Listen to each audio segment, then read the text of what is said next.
Good morning, my brothers and sisters. You know, I love the Bible. It's been great. I've been reading too much of that. It's been good. The one of the story is about he gives a God gives a message to his messenger to pass down to King David, and the message is from God, who says there's two people. One is wealthy, one has a lot of flocks, and the other one is a poor man. Rich man and the poor man. The poor man only has like one little lamb, which he cares for. He looks after. The lamb eats with his children, so he loves this lamb very much. So when a visitor comes to visit the rich man, instead of using one of his many flocks that he has to cook and feed and serve to the visitor, he takes from the poor man, the only one that he has, right? And David hears this, King David, he's like, that's bad. He should be put to death and, been paid back fourfold, right? And the messenger says, you are that man, right? Because he committed a sin. He sent out a soldier, a poor man, out to war to die so he can take his wife, right? He's been sleeping with her because she got pregnant as well. So he sinned against God. What he done is evil.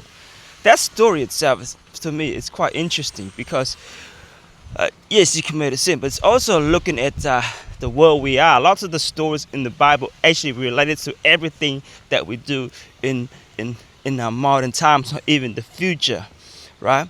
It's all related, right? So rich man, instead of taking what he has to do what needs to be done, instead he takes it from the poor man and use that instead.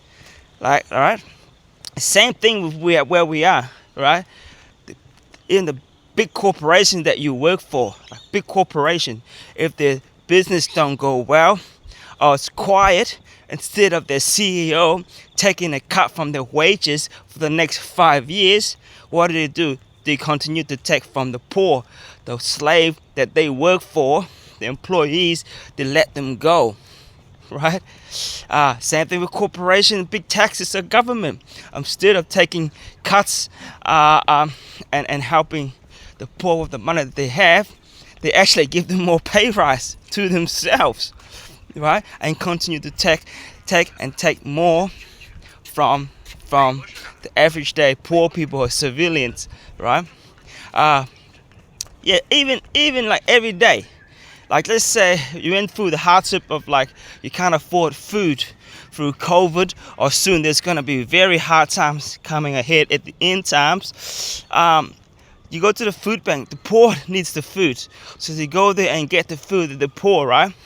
Even those who are well off, they have money saved up. For example, instead of using that to buy the food, they go and line up and take the food from the poor. Okay, most of them, okay, I'm telling you, they might not even just take one. They might take it all for the week, right? Because that's how the word works. Why I'm only going to take one? I'm going to save myself many trips. I'm going to take enough, even for a few days. The ones that need the food for that day, they come over and there isn't any for them. I'm sorry, all the food is gone. Right. It's the evil, wicked ways of men that always find a way to basically take from others instead of using what they have to serve themselves. Right. That's so many amazing stories in the Bible.